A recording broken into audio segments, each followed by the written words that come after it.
Teología de la vida religiosa como consagración y seguimiento corporal de Cristo. Es la primera de 4 lecciones sobre la teología de la vida consagrada que grabó hace años el jesuita padre Luis María Mendizábal, ya fallecido, que fue profesor de teología espiritual en varias universidades.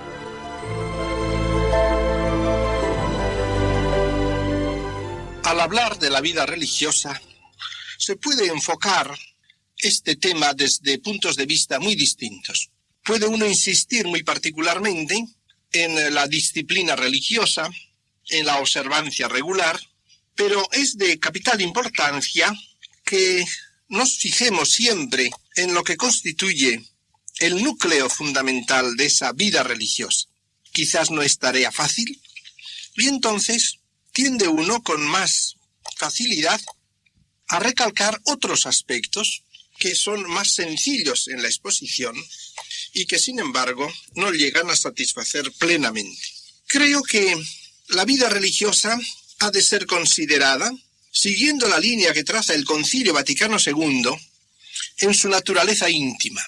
Y la naturaleza íntima de la vida religiosa la presenta el Concilio como una verdadera consagración a Dios. Una consagración que es fruto de una llamada particular del Señor, una verdadera consagración que completa y perfecciona la consagración bautismal, y una consagración que implica la observancia plena y radical de lo que se llaman consejos evangélicos, y de esta manera nos constituye en una relación especial a Cristo en la Iglesia, que es la que el Concilio ha querido presentarnos como algo fundamental para la santidad y la vida de la Iglesia misma.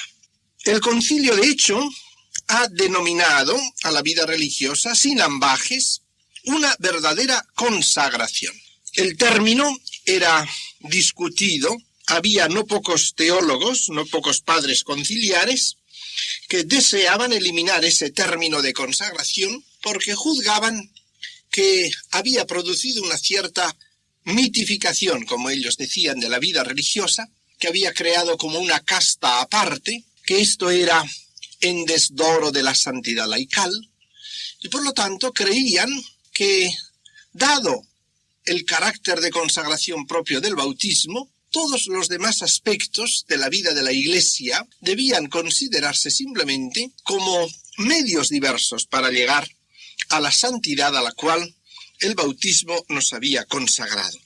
El concilio trató estas cuestiones ampliamente, las discutió largamente, y como conclusión de ellas elaboró el esquema que aparece en el capítulo 6 de la Constitución sobre la Iglesia, esquema que debe constituir el punto de partida y la base inconmovible para quien quiera que hoy ha de tratar de la teología de la vida religiosa. En efecto, ese documento del Vaticano II es sin duda el más solemne y el más completo que tenemos dentro de la tradición del magisterio eclesiástico sobre la vida religiosa.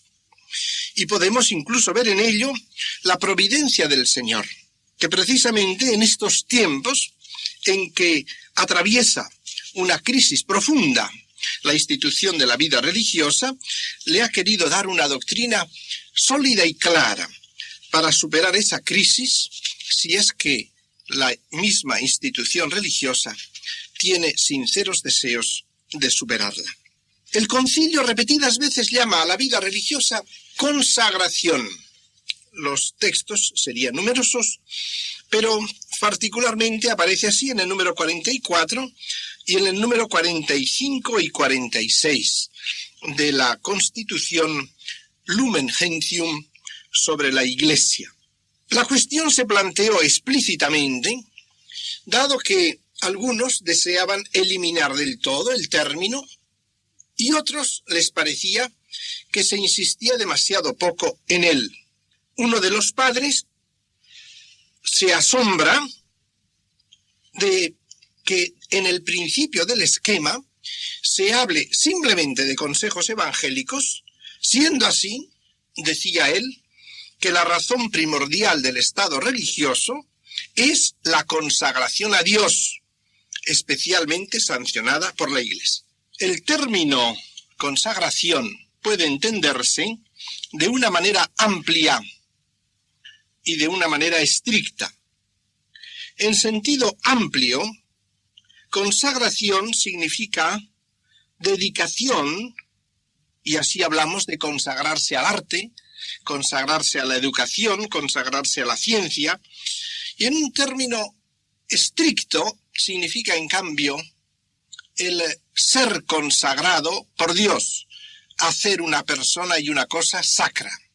La cuestión se plantea cuando se trata del término en su sentido estricto, y entonces es cuando la pregunta y la discusión surge sobre si la vida religiosa es o no es una verdadera consagración.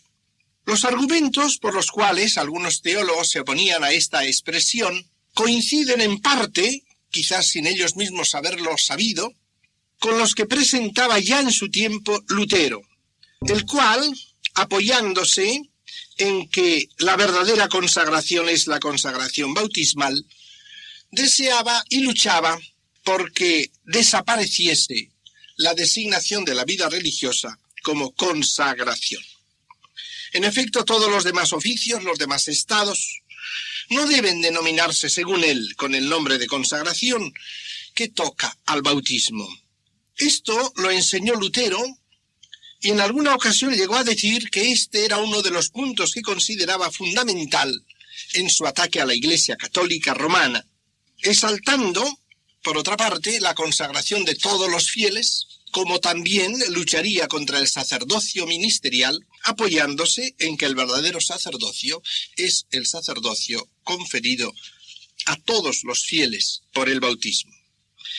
Aparentemente hay una exaltación del bautismo, pero consiguientemente hay una disminución del valor de la vida religiosa o de la vida sacerdotal.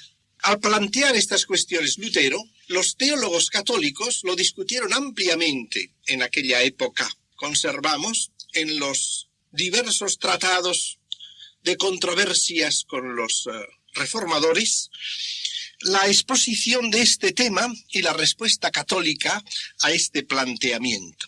Aquellas discusiones se desvanecieron en la sombra de la historia y hemos llegado al tiempo presente en el que, con la exaltación, por otra parte necesaria, de la santidad laical, de la santidad a la cual están llamados todos los fieles, del valor de sacerdocio de los fieles comunicado por el bautismo, del valor de consagración del mismo bautismo, ha vuelto a surgir y a plantearse en muchos la cuestión de si no sería más oportuno dejar esa denominación solamente para el bautismo y olvidar el que la vida religiosa sea una verdadera consagración.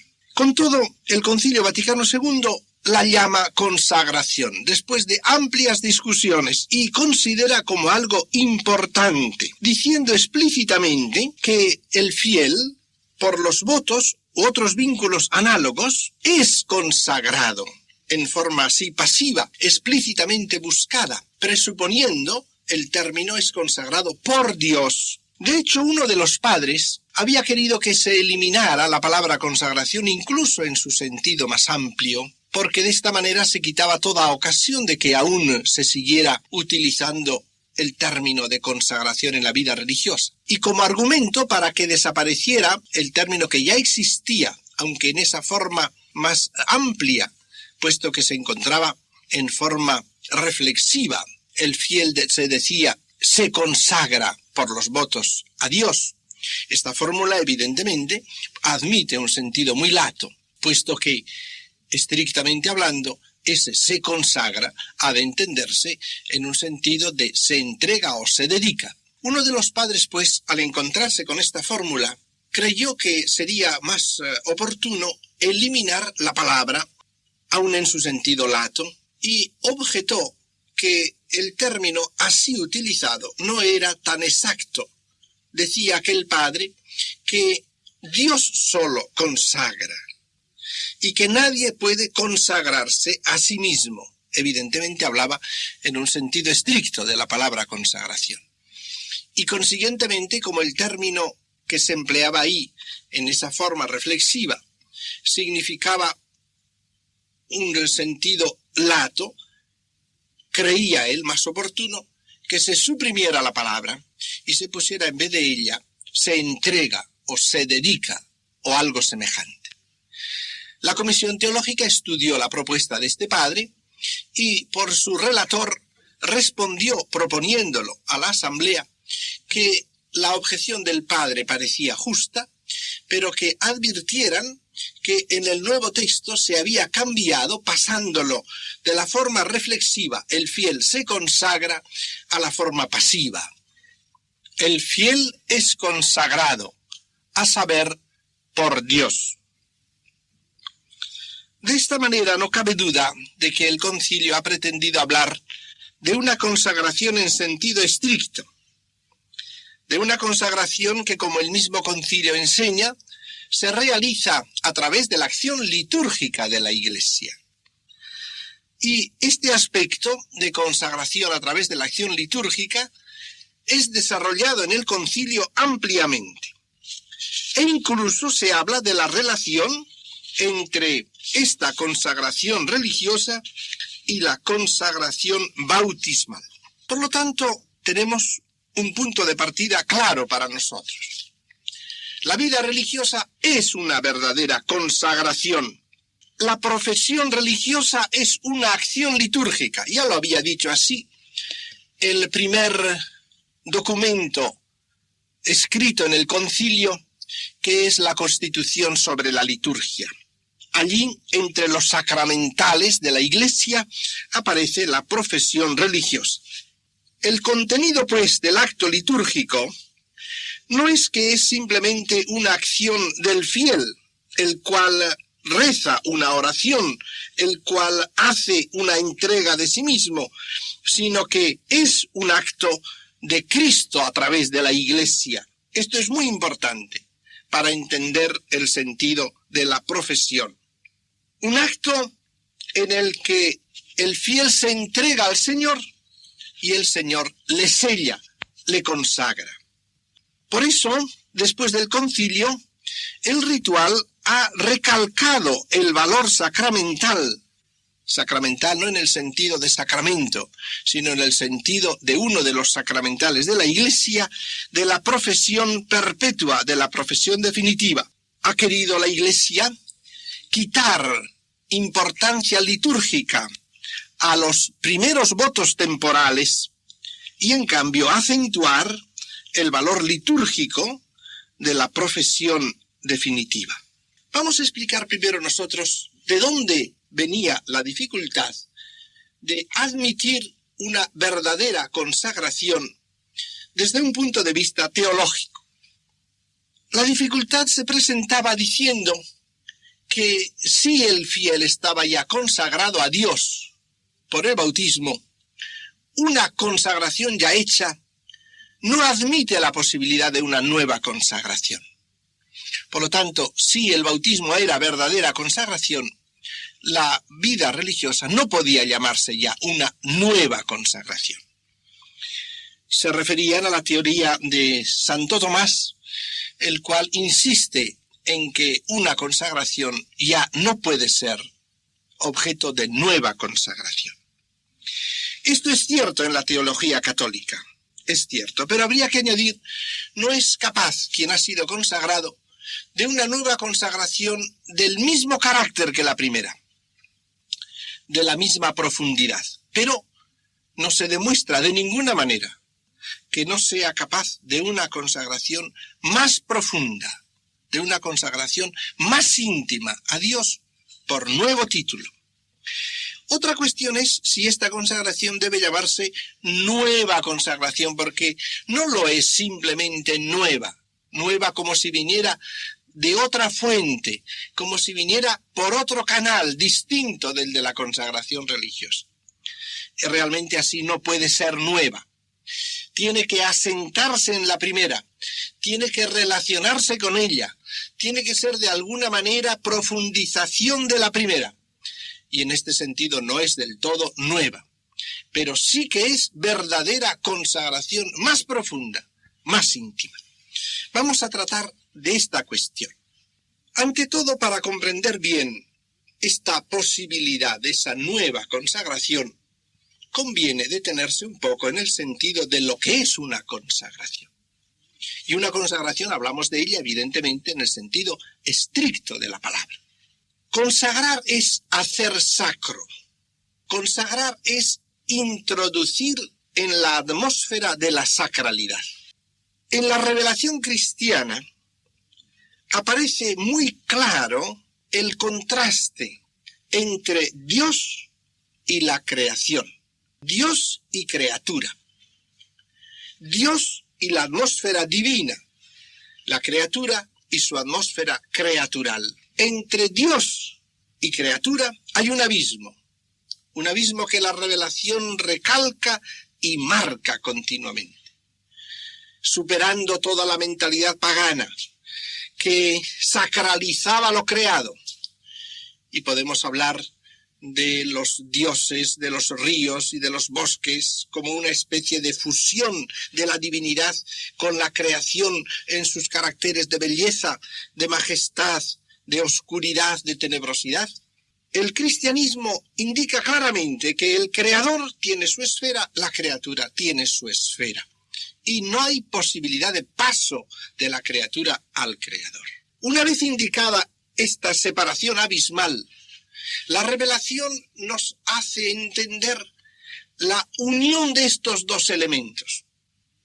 Esa creación, aún así separada abismalmente del creador, depende de él, está creada por él, está sostenida por él, pero como relación, como cercanía, no existe esa cercanía de nivel. Pero la revelación nos dice que el Señor da un salto, supera ese abismo con la fuerza de su amor.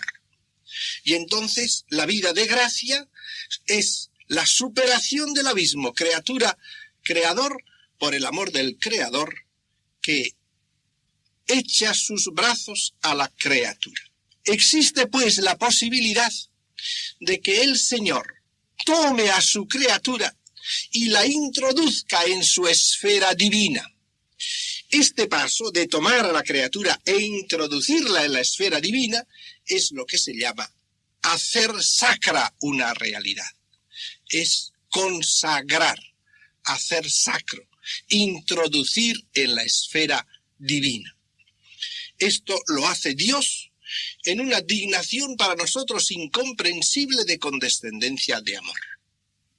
Pues bien, la consagración bautismal, ¿qué es? Es el acto por el cual Dios asume al hombre, criatura suya, y lo introduce en su esfera. Lo hace familiar suyo, lo hace hijo suyo, lo introduce en la casa del Padre, en la casa de Dios, lo introduce en la vida trinitaria. Es una verdadera consagración. Lo une al cuerpo de Cristo, lo une a su Hijo, lo hace Hijo en el Hijo y así lo introduce en la vida íntima de la Trinidad. Es pues una verdadera consagración. Por lo mismo que estamos explicando, se comprende también que toda consagración ha de ser iniciativa de Dios. Es Dios el que echa sus brazos a la criatura. Es Dios el que toma a esa criatura y la introduce. Evidentemente, si la criatura es libre, como es el caso del hombre, Dios no toma a esa criatura a la fuerza. Dios no sofoca su libertad. Es sumamente respetuoso de la libertad del hombre. Entonces, el proceso normal con que Dios actúa en ese camino de consagración es el de su cercanía al hombre, es el de su amor demostrado al hombre, es el de su revelación de amor, la invitación al hombre para que quiera aceptar el que sea asumido por Dios. Es la predicación, es la invitación a la fe, es la invitación a la vida divina, a la cual el hombre ha de responder con su sí, ha de dejarse tomar por Dios. En el momento en que el hombre se deja tomar por ese amor de Dios que se le revela y da su sí al amor de Dios que se le ha manifestado, entonces Dios lo toma consigo, lo consagra a través del sacramento del bautismo. Es pues una consagración con estas características. Iniciativa de Dios que supera el abismo de separación de la criatura. Amor de Dios propuesto al hombre. Aceptación por parte del hombre que se deja tomar. Y esto es lo que llamamos acto del hombre que se entrega a Dios. Y acción de Dios que lo introduce en la intimidad suya. Esto sucede en el bautismo. Y esto es consagración bautismal. Ahora se plantearía esta cuestión. Realizada esta consagración bautismal, queda excluida la posibilidad de una nueva consagración, nueva en el sentido no de que venga por otra fuente, sino que sea más profunda, que sea una consagración más íntima a Dios. Y la respuesta es negativa. Esta consagración no impide de ninguna manera y no excluye la posibilidad de nuevas consagraciones. Diríamos con la palabra de Jesús en el Evangelio de San Juan, en casa del Padre hay muchas moradas. El hecho de haber entrado en la familia de Dios, en el palacio de Dios, en la casa de Dios, no excluye la posibilidad de unas relaciones definitivas más profundas todavía y más íntimas con Dios. El paso de una morada a otra morada estable, el paso del estar en la casa de Dios a la intimidad que Juan Pablo II llama nupcial con Dios, una intimidad más profunda. De hecho, lo vemos por los mismos sacramentos. El bautismo es consagración, la confirmación es una consagración nueva, radicada en la del bautismo. El sacerdocio es una consagración nueva, radicada también en el bautismo, en la confirmación, y sin embargo son nuevas consagraciones. Estas nuevas consagraciones son también las que se realizan en la profesión religiosa. Toda nueva consagración significa pues una nueva acción de Dios que introduce Él más dentro de la atmósfera y de la esfera divina. Y como la primera consagración, requiere también por parte de Dios una primera iniciativa suya, que envuelve al hombre con ese peculiar amor que le invita, que le atrae, para que, entregándose a Él, se deje poseer por Dios y se deje introducir en esa intimidad que ha de expresarse luego en una vida y en una acción correspondiente que sea expresión de la intimidad vivida con Dios. Toda consagración, pues, lleva consigo una vocación. Vocación. Y aquí entramos en este término, la vocación. Vocación en sentido estricto de la palabra. De nuevo, como en todas estas palabras de uso teológico, hay sentidos más o menos estrictos. Y así sucede con la palabra vocación. La palabra vocación puede entenderse en un sentido lato, la voluntad de Dios sobre cada uno de nosotros en su cuerpo místico. Puede entenderse como el lugar que el Señor ha señalado a cada uno en su cuerpo místico. Y en efecto, el cuerpo místico, como dice el Papa Juan Pablo II en la Redemptor Hominis, no es un fenómeno meramente sociológico, sino que el puesto en la Iglesia le es asignado a cada uno por Cristo. Y cada uno dentro de la Iglesia escucha en cierta manera la palabra de Dios que le dice, sígueme. Y con todo, junto a este sentido generalizado de la palabra vocación, que vale para toda persona que está en la Iglesia, existe otra palabra y otro sentido, que es vocación evangélica, indicando aquel acto por el cual Jesús llamaba a algunos a que estuvieran con Él. Es vocación en sentido estricto de la palabra. Vocación que es llamada y que es amor. Ser llamados es el fondo de la vida cristiana. Y evidentemente ser llamado a la vida cristiana es ser amado por Cristo. Somos objeto de la predilección de Dios.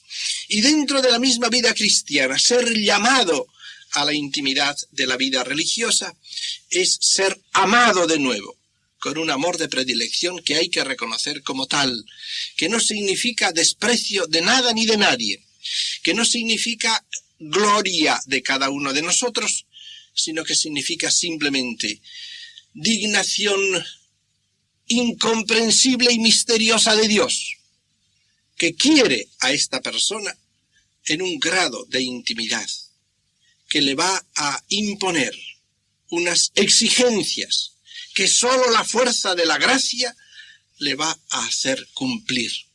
Pero es una dignación asombrosa de Dios. Se comprende en este sentido lo que dice Juan Pablo II a las religiosas en el discurso que les dirigió en París. La religiosa, decía él, y el religioso vale lo mismo, debería vivir hasta la hora de su muerte en un estupor y en un asombro y admiración del amor que Dios le ha tenido.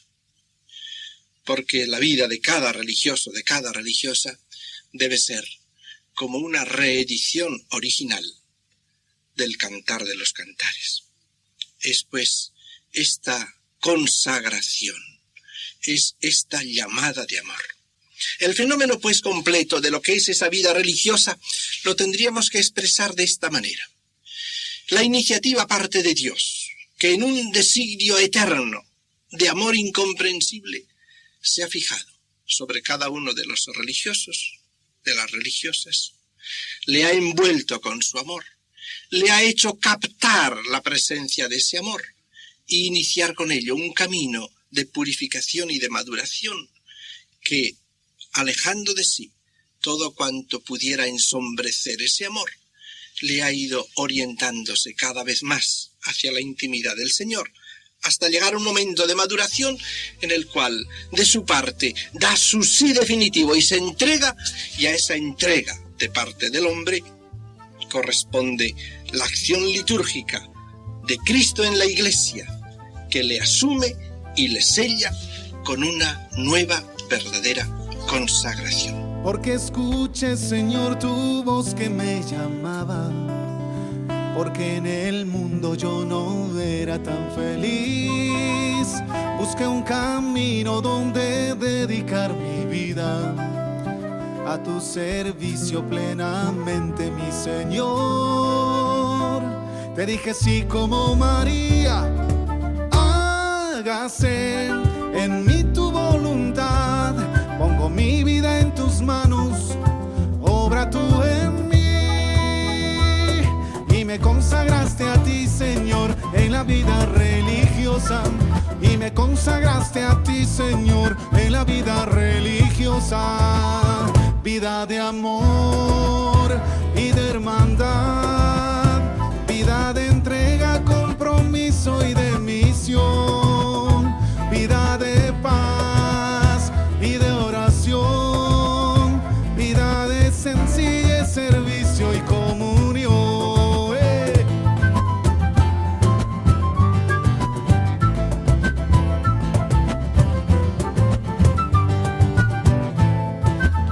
La vida religiosa no es huir del mundo, es la respuesta generosa al plan de Dios. Es despojarse de todas las ataduras para servir a Dios y al mundo en libertad.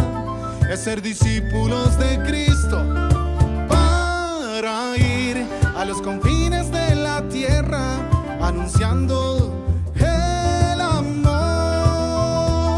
Y me consagraste a ti, Señor, en la vida religiosa. Y me consagraste a ti, Señor, en la vida religiosa. Vida de amor y de hermandad, vida de entrega, compromiso y de misión, vida de paz y de oración, vida de sencillez, servicio y comunión.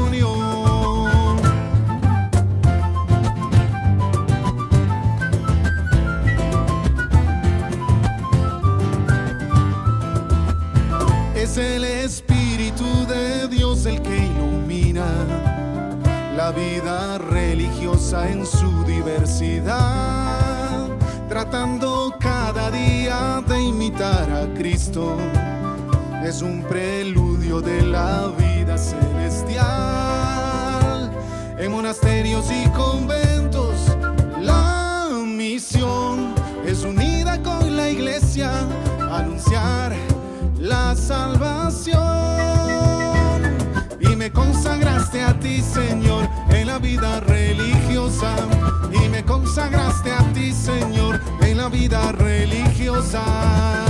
Vida de amor y de hermandad, vida de entrega, compromiso y de misión, vida de paz y de oración, vida de sencillez, servicio y comunión, vida de amor y de hermandad, vida de entrega, compromiso y de misión, vida de paz y de oración, vida de sencillez, servicio y comunión. Hey. La consagración religiosa es una nueva consagración. Y decíamos que toda consagración se hace según un determinado grado de intimidad en la dedicación personal a Dios. Implica una actitud interior nueva y viene a sellar esa actitud nueva. Toda nueva consagración radica en el bautismo y, en cierta manera, es perfección de la consagración bautismal. En efecto, por el bautismo, esta persona se ha dedicado al culto de Dios en la iglesia. Esta persona ha hecho un pacto con Dios, le ha dedicado su vida. Y esta persona se ha comprometido al cumplimiento del agrado de Dios. En el bautismo se incluye una verdadera alianza en la iglesia y que la iglesia renueva en cada uno de sus miembros.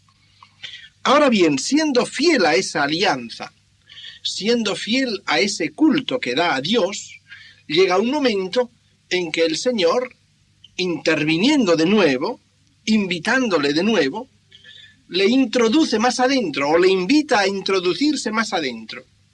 Entonces, como por el bautismo el fiel se ha obligado a agradar a Dios, esta invitación del Señor debe ser acogida por el fiel en fuerza misma de su consagración bautismal.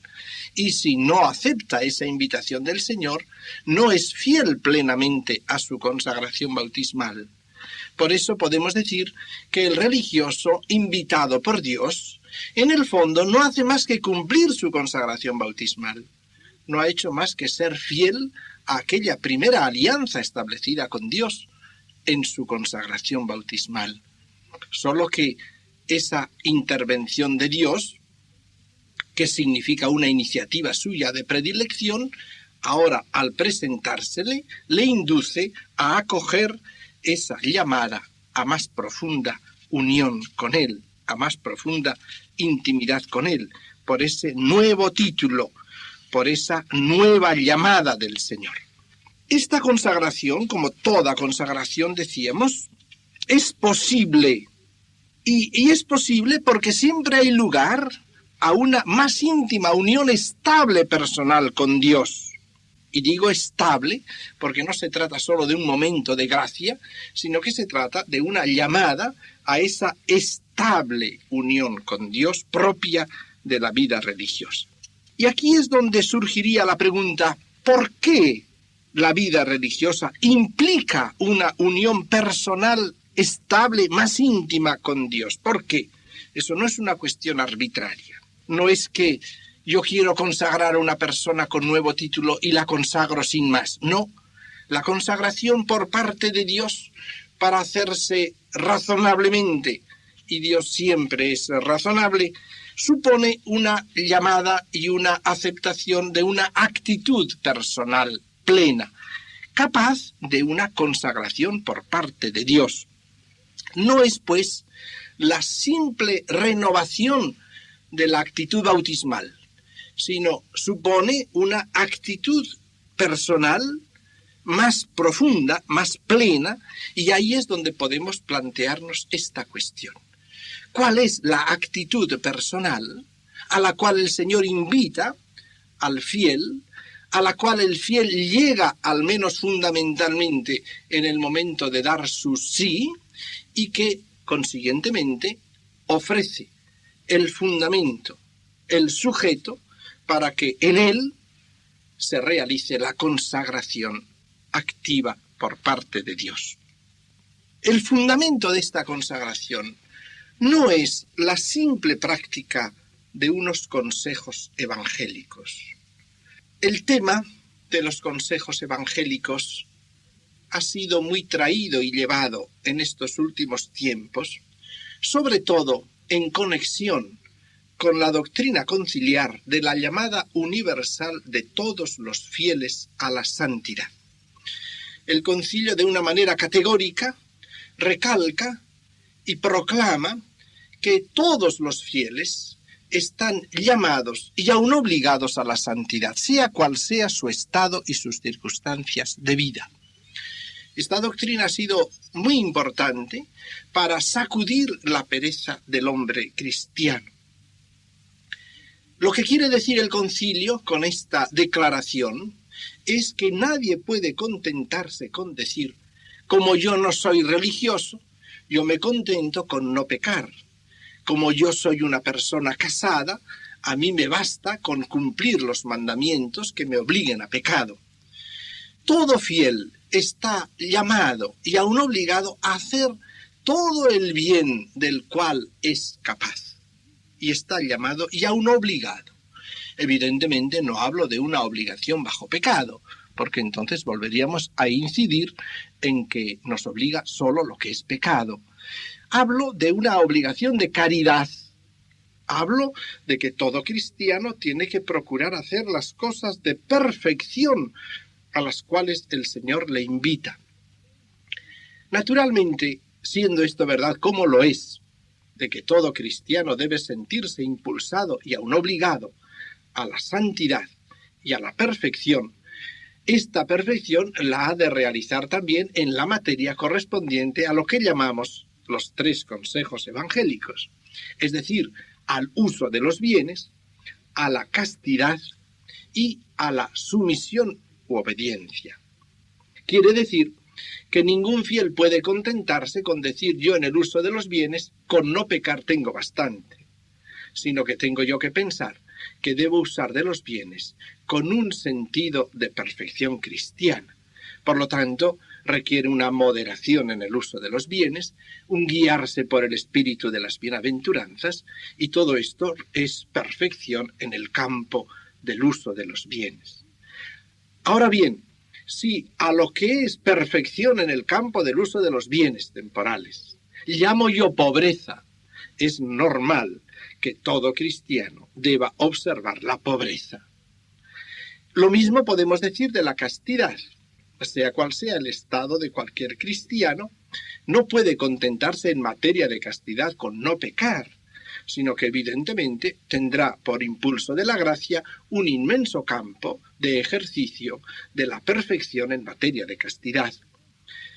Y lo mismo diremos de la obediencia o sumisión. Por lo tanto, en este sentido podemos decir, en primer lugar, que todo cristiano tiene que vivir en su vida la perfección de estas 3 virtudes. E incluso si se obligara a ello con voto, diríamos que todo cristiano podría hacer los 3 votos. Ahora bien, si la vida religiosa se identifica con una práctica aún obligada y confirmada con voto de los 3 consejos evangélicos, es decir, de la materia de estos 3 campos de la vida en orden de perfección, tendríamos que decir en ese caso que todos los fieles tienen lo mismo que los religiosos, puesto que todos ellos tienen que practicar, y algunos de ellos pueden hacerlo incluso con voto, la perfección de estos 3 consejos evangélicos.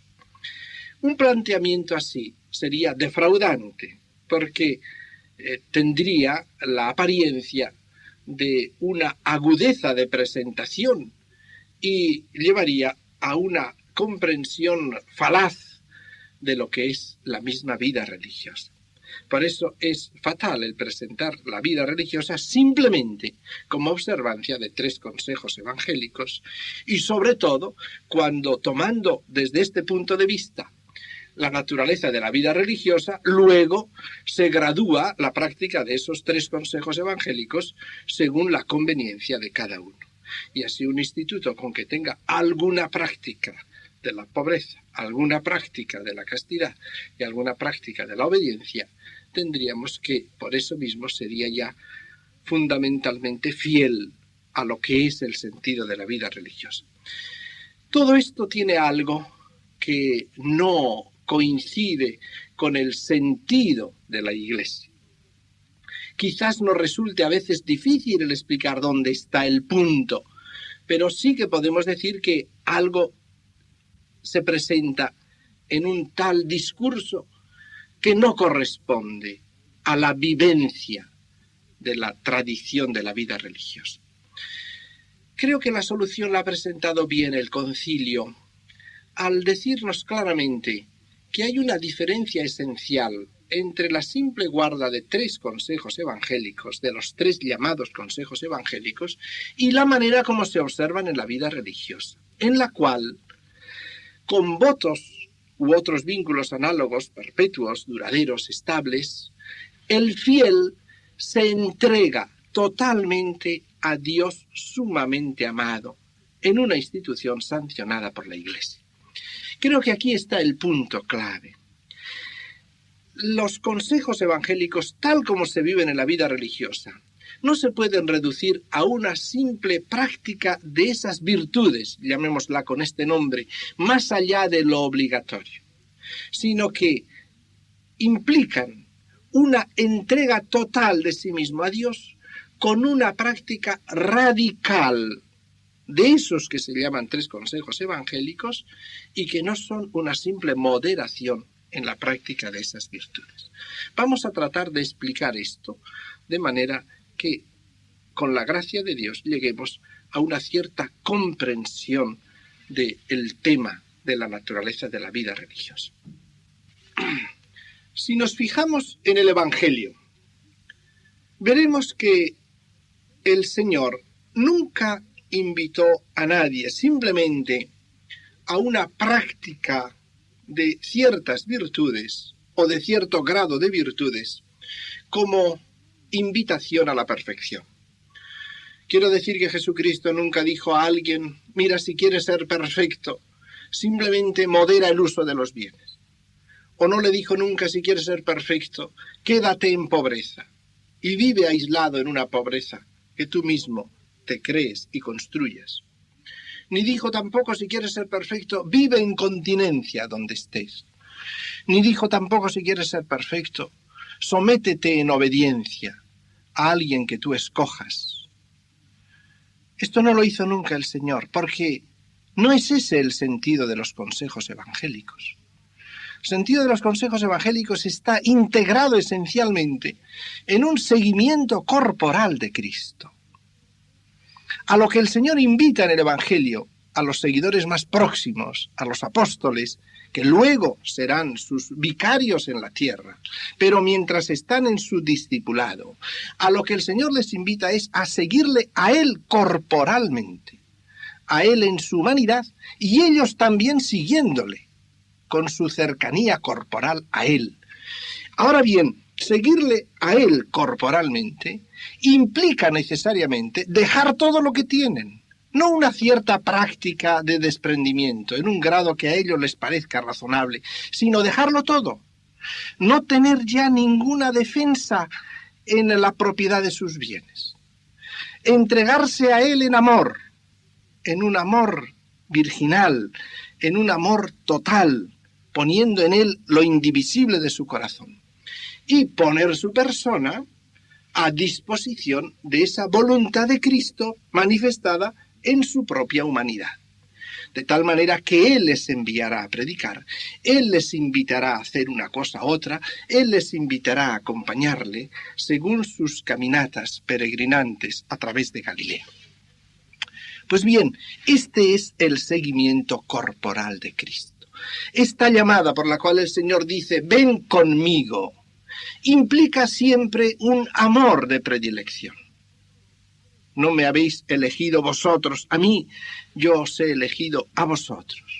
Esta elección de Dios para que vivan vinculados a Él es lo que podríamos llamar invitación, no obligatoria, porque no les impone pecado en el seguimiento suyo, pero es una invitación de perfección en este sentido, de consejo, pero invitación a que vayan con Él corporalmente, de tal manera que se coloquen en un estado de vida nuevo, en un estado de vida definitivo, en un estado de vida de entrega total, en un estado de vida que está alimentado por ese amor a Cristo.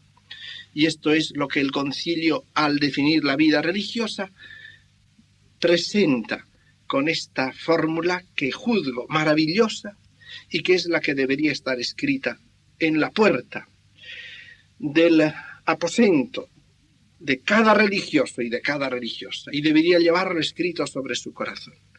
Entregado totalmente a Dios, sumamente amado en la Iglesia.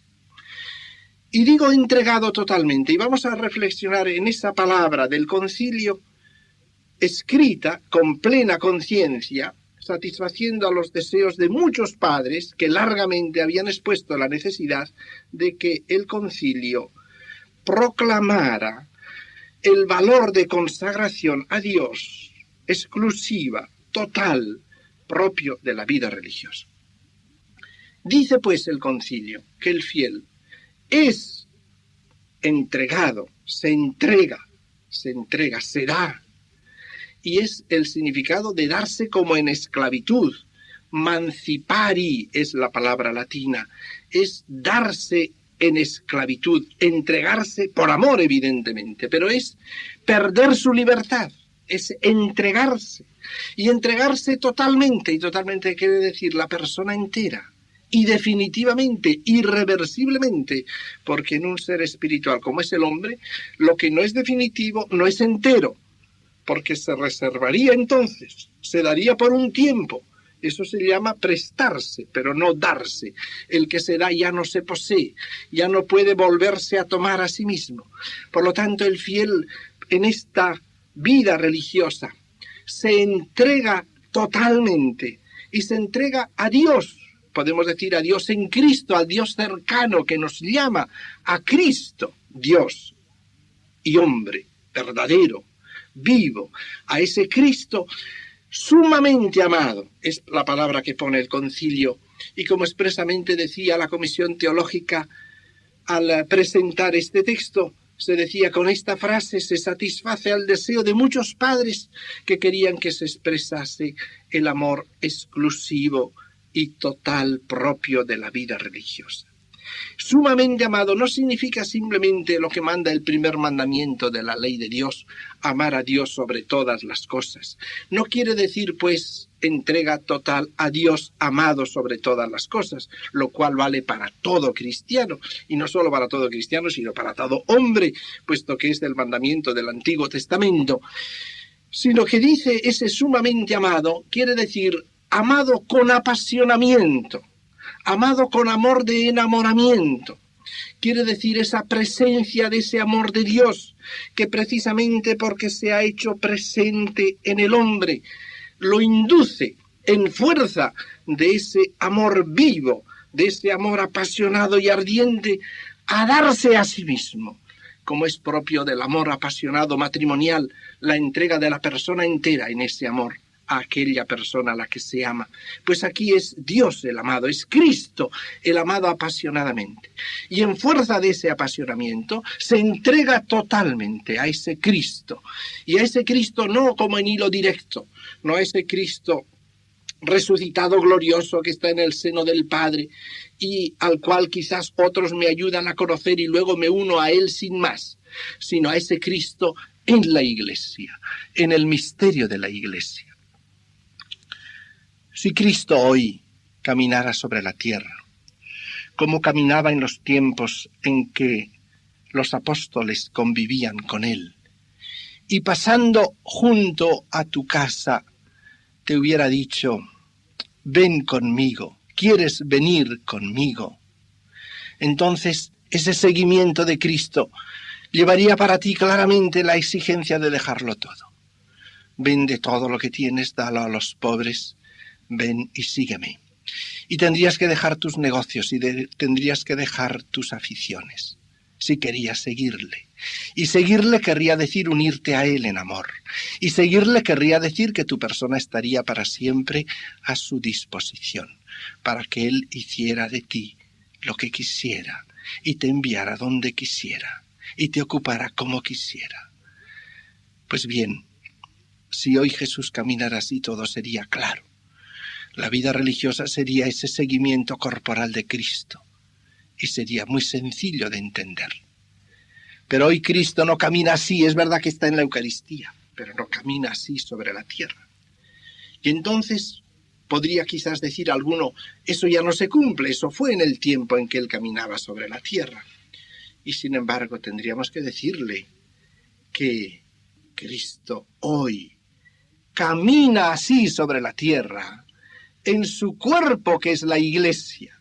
Es que no recordamos la doctrina de San Pablo, que la Iglesia es cuerpo de Cristo. El seguimiento corporal de Cristo significa el seguimiento de Cristo en su Iglesia. Y el concilio nos ha hablado con una gran claridad, con preciosas expresiones, en el número 21 de la Constitución sobre la Iglesia, precisamente en el capítulo 3, insistiendo en que Cristo resucitado vivo no se ha alejado de nosotros de manera definitiva, sino que principalmente en los pastores y por ellos, Él convoca a la Iglesia, Él la santifica, Él la rige, Él la instruye. De modo que la Iglesia es cuerpo de Cristo, Cristo en los pastores y por los pastores, Cristo en el Papa, Cristo en los obispos nos llama, nos atrae, nos invita a ese seguimiento corporal, a esa entrega total de nosotros mismos que implica radicalmente el dejarlo todo, el unirnos virginalmente a Él y el poner nuestra persona totalmente a su disposición, renunciando a toda disposición libre de nosotros mismos y de nuestra persona. Y esto es lo que constituye el núcleo de la vida religiosa. Es ese seguimiento corporal de Cristo vivo en la Iglesia, de Cristo vivo en sus pastores, en esa asociación que ha recibido del Papa o ha recibido del Obispo, la autoridad para guiar nuestra vida en el seguimiento de Cristo. Y entonces esa entrega total, esa entrega definitiva, esa entrega movida por el apasionado amor de Cristo, es lo que constituye la base para una consagración. Cuando el Señor nos llama así, cuando el Señor nos muestra el encanto de su propia vida, cuando el Señor nos muestra en su mirada de amor que Él nos quiere para sí, y entonces siguiendo esa invitación de amor nosotros, madurada nuestra respuesta en un determinado momento, nos entregamos a ese Cristo en la Iglesia, en esa acción litúrgica, Él en la Iglesia nos acoge. No es que simplemente la Iglesia nos encomienda a una relación personal, profunda, escondida, íntima con Dios y nada más, sino que es Cristo en la Iglesia el que nos acoge y nos sella y nos consagra. Y entonces tenemos la vida religiosa como ese verdadero estado consagrado a Dios, estado de consagración a Él. Y ese estado de consagración al Señor es uno de los constitutivos de la vida de la Iglesia. La Iglesia es capaz de acoger, de vincular así, como instrumento de Cristo y cuerpo de Cristo, a aquellos hombres que el mismo Cristo ha invitado a que se entreguen a Él en su cuerpo que es la Iglesia. De esta manera, el concilio comienza la exposición de la naturaleza de la vida religiosa, insistiendo en este aspecto teológico fundamental. La vida religiosa no es una mera renuncia, no es un simple sacrificio, no tendría sentido así, La vida religiosa es un amor, es una relación personal con Cristo en el misterio de la Iglesia. Y es esencialmente eclesial. No puede entenderse sin ese misterio de Cristo en la Iglesia. Es pues su aspecto radical. Junto a esto es verdad, y el mismo concilio lo prueba y lo presenta, que tiene otros valores. Es verdad que lleva consigo una imitación de Cristo en su grado, en su intimidad con Él. También el cristiano fiel tiene que imitar a Cristo, en su grado también. Insiste también en el valor de signo y testimonio escatológico. Pero en una primera redacción se había pensado en la presentación de la vida religiosa simplemente recalcando que su valor consistía en ser signo de las realidades escatológicas, de los valores fundamentales escatológicos. Muchos padres se quejaron de esa presentación por la razón de que, como ellos insistían con fuerza, la vida religiosa no vale tanto porque es signo, sino que es signo porque vale tanto.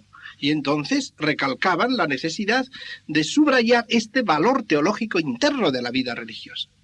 El concilio pues comienza por esta dedicación de su interés al valor teológico de la vida religiosa.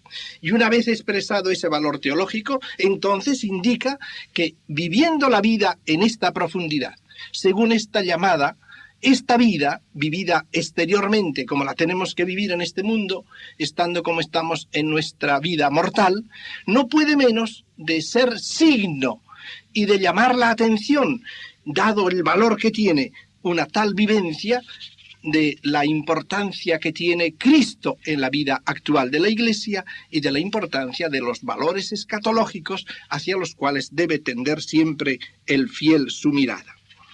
De todo ese conjunto, pues, se deduce que la profesión de los consejos evangélicos no es un simple grado de uso de los bienes y no es simplemente un puro medio, sino que es una verdadera forma de vida en la radicalidad del seguimiento corporal de Cristo.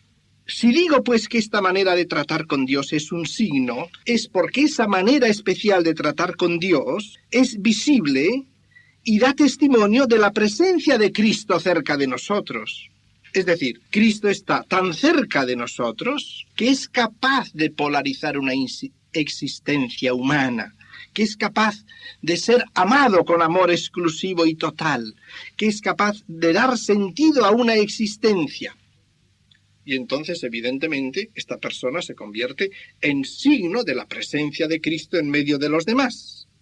Y es como una anticipación de lo que será el fin de los tiempos, que ya ahora se empieza a actuar en la Iglesia. Decir, pues, que es signo de los valores finales escatológicos es igual a decir que aquel amor está ya presente. Y porque está ya presente, está manifestando a los hombres lo que será después para todos. Los padres habían insistido, pues, en que lo importante era abarcar el núcleo de la vida religiosa. Y ahí la tenemos.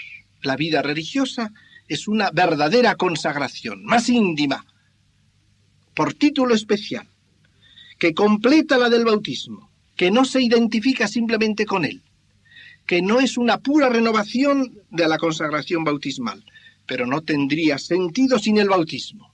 Lo perfecciona. Y la fuerza de esta nueva consagración está en ese sentido íntimo de la vida religiosa. Es la expresión que el concilio ha plasmado. El fiel se entrega totalmente a Cristo sumamente amado en la Iglesia. Finaliza en Radio María la primera de 4 lecciones sobre la teología de la vida consagrada que grabó hace años el jesuita padre Luis María Mendizábal, ya fallecido, que fue profesor de teología espiritual en varias universidades. Esta primera lección trata sobre la teología de la vida religiosa como consagración y seguimiento corporal de Cristo.